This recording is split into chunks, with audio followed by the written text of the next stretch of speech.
فجر بے حال ہو چکی تھی، اس کی شدت سے مہابیر کو شاید اس پر رحم آیا تھا، تبھی پیچھے ہٹا اور دلچسپی سے وہ لال کندھاری چہرہ دیکھا۔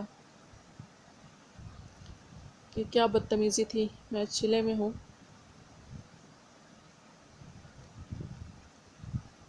فجر نے نہ روٹھے پن سے گھورا، یہ تم لڑاکا بیووں کی طرح زبان کے جوہر دکھائی جا رہی تھی تو تمہیں شیٹ اپ کیا تھا۔ ویسے بھی چلے کی بات تو چپ ہی کرایا ہے، تمہیں کوئی اور گستاخی تو نہیں کی؟ وہ معنی خیزی سا بولا تو فجر نے گھبرا کر اسی کے سینے میں منہ دے لیا کہ ان کے منہ کون لگتا، کہ وہ تو لگتا تھا پیدائشی بے شرم ہے سارے کے سارے۔ منیر بنا جل کے مچھلی کی طرح تڑپتا پھر رہا تھا۔ یہ لوگ اپنی نہ صرف ناپاک مقاصد میں بری طرح ناکام ہوئے تھے، بلکہ بھائی اور اس کے خاص الخاص آدمی بھی سرے سے غائب تھے۔ جو وکیل کا آدمی انہوں نے پکڑا تھا اور اس کا خاندان بھی سرے سے غائب تھا۔ اگر تو اس کا بھائی ان جلادوں کے ہاتھ لگ چکا تھا تو یہ کوئی اچھی خبر نہیں تھی، مگر وہ کسی بھی قیمت پر اپنے بھائی کو صحیح سلامت واپس لانا چاہتا تھا، تبھی کسی بھی طرح اس گرین ماسٹر کا نمبر حاصل کر کے اپنے فون سے ملایا، جو دوسری بیل پر ریسیو کر لیا گیا، مگر ادھر خاموشی چھائی رہی۔ ماہر سوہم خان جو غم و غصے میں خون آشام بلا بن چکا تھا، شرربار نگاہوں سے فون کو گھور کر فون اسپیکر پر لگایا۔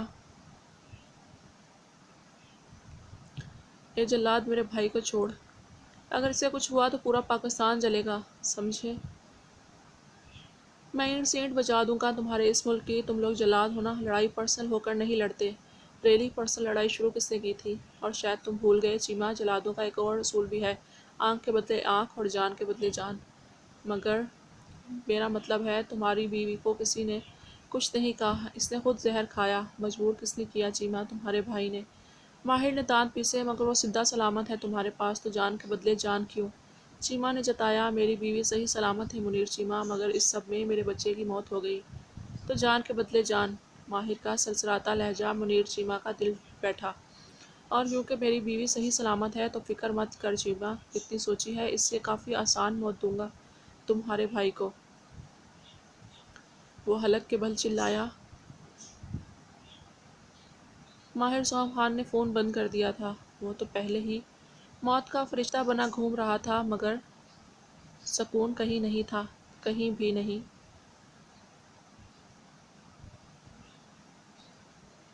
فیصلے کی گھڑی آن پہنچی تھی، ان سب کو پھر اسلام آباد آنا پڑا۔ منیر چیما نے اپنے بھائی کو ڈھونڈنے کے لیے سر دھڑ کی بازی لگا دی تھی، مگر اس کو نہیں ملنا تھا، نہ ملا۔ وہ پاشا کو ہزار طرح کی آفرز بھی دے چکا تھا، مگر وہ ٹس سے مس نہیں ہو کر دے رہے تھے۔ وہ جو کرپٹ منسٹر ان لوگوں نے اپنے ساتھ ملائے تھے، اب ان کی ہار ہوتے دیکھ منظر سے یوں غائب تھے جیسے دھماکے کی آواز سن کر کوے اڑ جاتے ہیں اور پھر دکھائی نہیں دیتے۔ آج پھر سب عدالت میں موجود تھے۔ یہ ان کے لیے ایک تاریخی لمحہ تھا جب چیف جسٹس نے فیصلہ سنایا۔ تمام گواہوں اور ثبوتوں کو مد نظر رکھتے ہوئے یہ عدالت اس نتیجے پر پہنچی ہے کہ میجر عاصم اور ان کے پرائیویٹ ڈیٹیکٹیوز پاشا ابراہیم، سوہن خان، راسم حفیظ اور کبیر ابراہیم پر غداری کیس بالکل بے بنیاد اور جھوٹے تھے، اسی لیے یہ عدالت انہیں ہر الزام سے باعزت بری کرتی ہے۔ ان سب کے چہروں پر فاتحانہ مسکراہٹ تھی۔ اب منیر چیما اور کھرل کو حراست میں لیتے ہوئے انہیں سزائیں سنائی جا رہی تھیں۔ آج ایگزیکیوشنرز کی فتح کا دن تھا، دشمن کو بہت بری طرح شکست ہو چکی تھی اور وہ سب فاتح بن کر واپس پیلس لوٹے تھے۔ وہ کافی دیر سے راکنگ چیئر پر بیٹھا رستم اور اس کے آدمیوں کی چیخیں سن کر سکون حاصل کرنے کی کوشش کر رہا تھا۔ بلیک پینٹ کے اوپر بلیک ہوڈی، لال انگارہ، شرربار کائی جمی آنکھوں سے نکلتے سبز شعلے اور سرخ چہرہ، جو کوئی عام انسان دیکھ لیتا تو یقیناً اس کے رونگٹے کھڑے ہو جاتے۔ رستم بول نہیں سکتا تھا، مگر اس قدر اذیت سے دوچار کر دیا گیا تھا کہ اپنے منہ سے قوقاں جیسی وحشتناک آوازیں نکال رہا تھا، اور یہی بھیانک بدی آوازیں کسی کے سکون کا باعث تھیں۔ آج وہ 2 ماہ آ چکے تھے حادثے کو، مگر وہ ایک سیکنڈ، ایک پل کے لیے بھی اس حادثے کو اپنے ذہن سے کھرچ کر نہیں پھینک سکا تھا۔ آج وائٹ پیلس میں اسی کے کہنے پر بڑے پیمانے پر مہابیر کے بیٹے کی خوشی تھی، اور ان کے لیے جشن کا وقت۔ اسے پاشا، سوہم اور کبیر بارہا فون کر چکے تھے، مگر اس نے یہ کہہ کر ٹال دیا تھا کہ اسے اس کے حال پر چھوڑ دیا جائے۔ اپنی جان کو ایک مسلسل عذاب میں جھونک رکھی تھی، اب بھی اس کے آدمی رستم اور اس کے آدمیوں کو جسموں کو گرم سلاخوں سے داغ کر ان پر کبھی نمک لگاتے تو کبھی کھولتا پانی گراتے۔ پورے اپارٹمنٹ میں ان کی چیخیں گونج رہی تھی، مگر وہ راکنگ چیئر پر یوں جھول رہا تھا جیسے کوئی لوری سنائی جا رہی ہو۔ تبھی فون رنگ ہوا۔ کس نے گستاخی کی تھی اسے چھیڑنے کی؟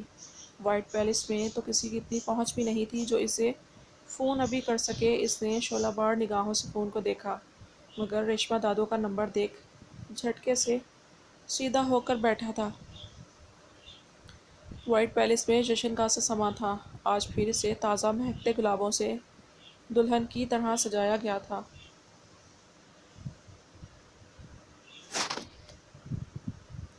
سب تیار ہو رہے تھے، مگر ایک کمرہ تھا جہاں سوگواریت سے چھائی ہوئی تھی۔ منی اس کے سرہانے بیٹھی کب سے آوازیں دیے جا رہی تھی، مگر وہ ٹس سے مس نہیں ہو رہی تھی۔ 2 ماہ بہت تھے رونے کو، سوگ منانے کو۔ اب تو رو رو کر آنکھیں بھی خشک ہو چکی تھی۔ اب تو اپنا خیال رکھنا بھی چھوڑ دیا تھا۔ نہ سجتی تھی نہ سنورتی تھی، نہ ڈھنگ سے کھاتی تھی نہ پیتی تھی۔ منی ہی تھی جو اس کے پیچھے ہلکان ہوئی رہتی۔ جانتی تھی اس ہری بھلا کا غصہ جب دماغ گھومتا تو یوں ہی کئی کئی دن غائب رہتا تھا۔ ہاں مگر جب لوٹے گا تو اسے اس کی سب سے قیمتی چیز بالکل صحیح سلامت چاہیے ہوگی، اور اگر ایسا نہ ہو پایا تو شامت منی کی آنی تھی۔ کچھ بعید نہ تھا وہ ماسٹر منی کے ہی گلے پڑ جاتا۔ مارشمیلو اڑ جاؤ سہیلی، سب تیار ہو رہے ہیں، تم بھی تیار ہو جاؤ۔ مگر وہ تکیے میں منہ دیے لیٹی رہی، مگر کچھ یاد آنے پر جھٹکے سے اٹھی تھی۔ سنو منی، وہ کہاں ہے؟ یہ بات یہاں کسے معلوم ہوگی؟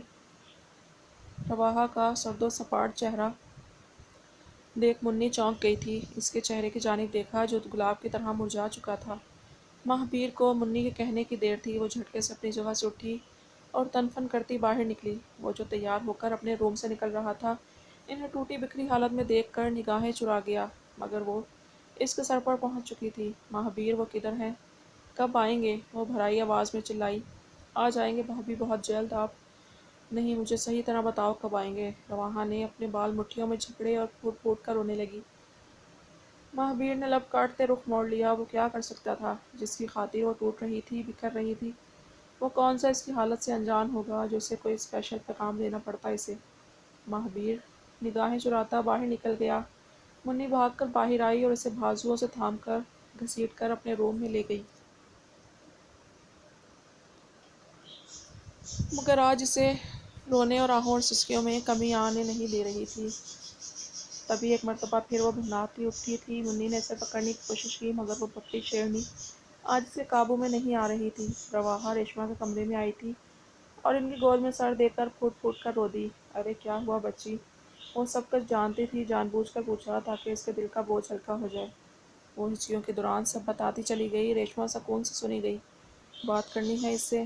ریشما نے مبہم سا مسکرا کر پوچھا تو اس نے بھیگا چہرہ لیے اس بات میں سر ہلایا۔ تب ریشما نے فون ملایا۔ وہ جو ریشما کا نمبر دیکھ کر چونک گیا تھا، یہی وہ وجود تھا جس کا احترام اتنا تھا کہ وہ ہرگز بجتے فون کو اگنور نہیں کر سکتا تھا۔ تبھی دوسری بیل پر فون یس کر کے کان کو لگایا۔ جی ریشما دادو، حکم؟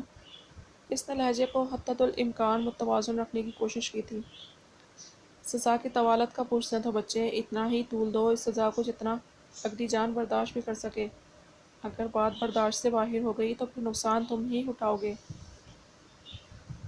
ریشما نے مبہم سا سمجھایا۔ اس نے بے دردی سے اپنے لب کاٹے۔ اپنا ضبط بھی تو آزما رہا ہوں نا ریشما دادو، اور وہ اس لیے کہ پاس ہوتا تو اپنے ہاتھوں سے ہی نہ گلا دبا دیتا سزا کے طور پر، اس نے بے دردی سے اپنے لب کچلتے کہا۔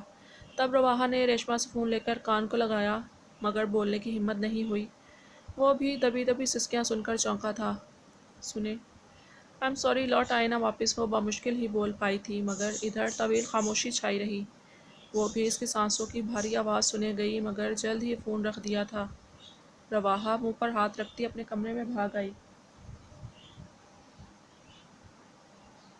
فون میں پیچھے سے آتی سمندر کی لہروں کے شور سے اسے بات کا اندازہ تو ہو گیا تھا کہ وہ اس وقت اپارٹمنٹ کی اپنے کمرے کی بالکنی میں بیٹھا تھا۔ اس نے آنسو صاف کیے۔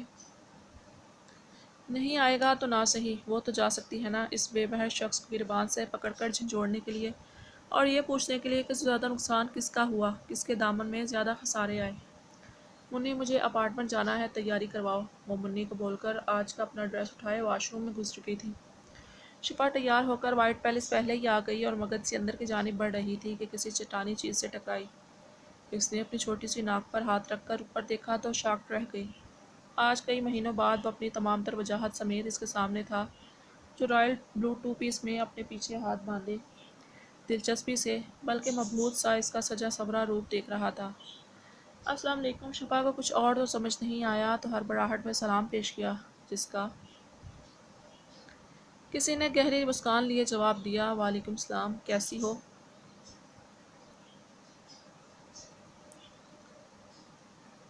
بالکل ٹھیک، وہ کہہ کر کھسکنے لگی۔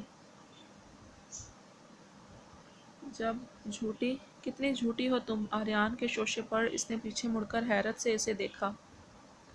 واٹ؟ How dare you? میں نے کیا جھوٹ بولا ہے؟ اس نے اچنبھے سے پوچھا۔ میں نے تمہیں کب ڈارلنگ اور جانو بولا جو تم نے مجھے سب کے سامنے بدنام کیا کہ میں تمہیں ڈارلنگ اور جانو بولتا ہوں؟ آریان نے پینٹ کی پاکٹوں میں ہاتھ دیے اطمینان سے بول کر اسے اپنے باتوں میں پھنسایا۔ کب؟ میں نے کب بولا اور کس کو؟ شفا کی آنکھیں پھیل گئیں اس کے شوشوں پر۔ ریلی؟ اور وہ کس نے بولا تھا؟ جب تک بیٹا ممی بولے تب تک بیٹا تیرا ہے، اب تیرا بیٹا ڈارلنگ بولے اب تیرا بیٹا میرا ہے، آریان نے اطمینان سے روانی سے کہا تو شفا کے چہرے نے لہو چھلکایا۔ یو بہت بدتمیز ہیں آپ، وائٹ چلگوزے اور حرکتیں بھی، اف، لیڈیز کی پرائیویسی نام کی بھی کوئی چیز ہوتی ہے، بٹ آپ لوگ، وہ خفت مٹانے کو جانے کیا کیا بولے گئی، جبکہ آریان کا ہنس ہنس کر برا حال ہو چکا تھا۔